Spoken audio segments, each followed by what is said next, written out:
الحمد للہ رب العالمین والصلاة والسلام علی سید الانبیاء والمرسلین اما بعد فاعوذ باللہ من الشیطان الرجیم بسم اللہ الرحمن الرحیم۔ سرکار مدینہ صلی اللہ علیہ وسلم نے ارشاد فرمایا،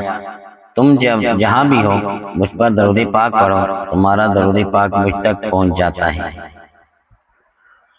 حضرت سیدنا ثابت بنانی رحمۃ اللہ علیہ روزانہ ایک بار قرآن پاک ختم فرماتے ہیں، اور آپ رحمۃ اللہ علیہ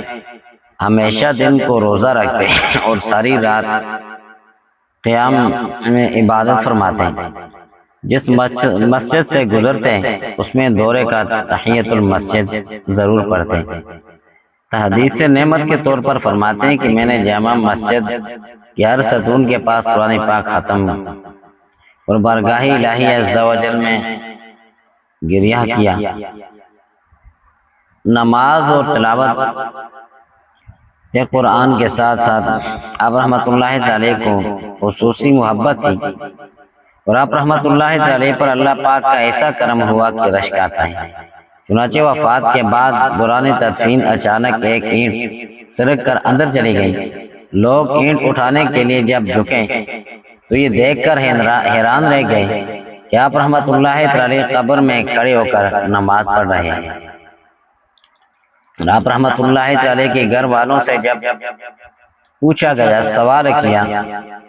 تو شہزادی صاحبہ نے بتایا کہ والد محترم روزانہ دعا کیا کرتے تھے کہ یا اللہ، اگر تو نے کسی کو وفات کے بعد قبر میں نماز پڑھنے کی سعادت عطا فرمائی ہو تو مجھے بھی مشرف فرمانا۔ منقول ہے کہ جب بھی لوگ آپ رحمۃ اللہ علیہ کی مزار اور انوار کے قریب سے گزرتے تو قبر انور سے تلاوت قرآن کی آوازیں آ رہی ہوتی۔ پیارے اسلامی بھائیوں، قرآن کریم سے محبت، اللہ پاک کی یاد سے محبت جو رکھتا ہے، اللہ تبارک و تعالیٰ اس کو یہ انعام عطا فرماتا ہے کہ وہ قبر کے اندر بھی جائے، اللہ تبارک و تعالیٰ اس پہ وہ کرم فرماتا ہے کہ جو اللہ کریم سے مانگتا ہے، سوال کرتا ہے، تو پھر قرآن پاک کی تو کیا شان ہے۔ باتیں دہن میلا نہیں ہوتا، بدن میلا نہیں ہوتا، خدا کے اولیاء کا تو کفن میلا نہیں ہوتا۔ جو اللہ کو یاد کرنے والے ہیں، اللہ تبارک و تعالیٰ ان پہ کرم فرماتا ہے، انہیں یہ انعام عطا فرماتا ہے کہ وہ اللہ کریم سے جو مانگتے ہیں اللہ تبارک و تعالیٰ انہیں عطا فرماتا ہے۔ تو قرآن مجید، فرقان حمید اللہ رب الانام عز و جل کا مبارک کلام ہے۔ اس کا پڑھنا، پڑھانا، سننا، سنانا سب ثواب کا کام ہے۔ تو قرآن پاک کا ایک عرب پڑھنے پر 10 نیکیوں کا ثواب ملتا ہے۔ چنانچہ سرکار کائنات علیہ الصلوۃ والسلام کا فرمان ہے کہ جو شخص کتاب اللہ کا ایک حرف پڑھے گا اس کو ایک نیکی ملے گی جو 10 کے برابر ہوگی۔ پھر آقا علیہ الصلوۃ والسلام نے فرمایا، میں یہ نہیں کہتا کہ الف لام ایک حرف ہے، بلکہ الف ایک حرف ہے، لام ایک حرف ہے اور میم ایک حرف ہے۔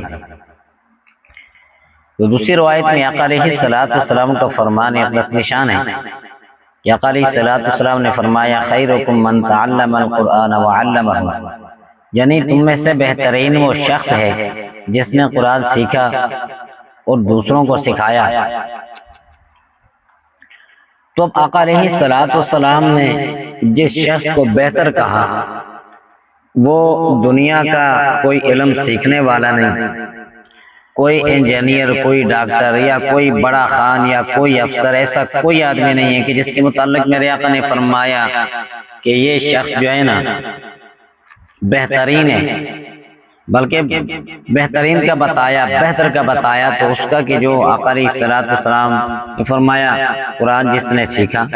دوسروں کو سکھایا، تو جس کے متعلق میرے آقا علیہ الصلوۃ والسلام فرما دیں تو وہ کتنا بہتر انسان ہوگا۔ تو آج تو ہم دنیا کے کو دیکھتے ہیں، اساں دے اندر تھی ہوندے ہیں کسی دنیا دے کسے بڑے خان صاحب کو دیکھتے ہیں تے ایسی بات ہے کہ بس اس جنے بڑے مزے کی تھے، یہ تے چنگا آدمی ہے، بہترین آدمی ہے، یا کوئی انجینئر صاحب ہے یا کوئی ڈاکٹر صاحب ہے،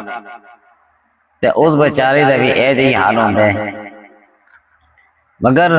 جنہ کو آقا علیہ الصلوۃ والسلام نے ڈگری دی تھی، جس کو اللہ تبارک و تعالی انعام کیتا، قرآن دا علم دیتا، قرآن کریم اس کو پڑھنے دی توفیق دیتی، اس کو زیادہ بہترین آدمی تو دنیا دے اندر ہے ہی کوئی نہ۔ حضرت سیدنا انس رضی اللہ تعالیٰ عنہ سے روایت ہے کہ سرکار دو عالم صلی اللہ علیہ وسلم کا فرمان معظم ہے کہ جس نے قرآن پاک سیکھا اور سکھایا، جو کچھ قرآن پاک میں اس پر عمل کیا، قرآن شریف اس کی شفاعت کرے گا اور جنت میں لے جائے گا۔ تو ان دنیا کے اندر ایجا کوئی علم نہیں کہ جس سے متعلق فرمایا گیا ہوئے کہ اس کو سیکھیا اور اس سے عمل کیتا تھے وہ شفاعت کرسی یا جنت میں کہنے کی جنسی ایک قرآن ہے۔ تو آج اساں دی صورتحال اساں دا رویہ کیا ہونے قرآن کریم نہ تے کوشش کر دیں بچہ کو پڑھنا دی، نہ خود اساں کو موقع مل دیں۔ تو اسی واسطے جیسی پریشان کرن دے اندر برکتاں ختم ہو گئی ہیں، ہر طرح آدمی پریشان ہے، حالانکہ قرآن کریم دی بڑیاں برکتیں۔ دعا کرو اللہ تبارک و تعالی اساں کو زیادہ تو زیادہ قرآن کریم پڑھنے دی توفیق دے۔ اللہ کریم اساں کو قرآن کریم نال سچی پکی محبت کرنے دی توفیق نصیب فرما، آمین، الحمدللہ۔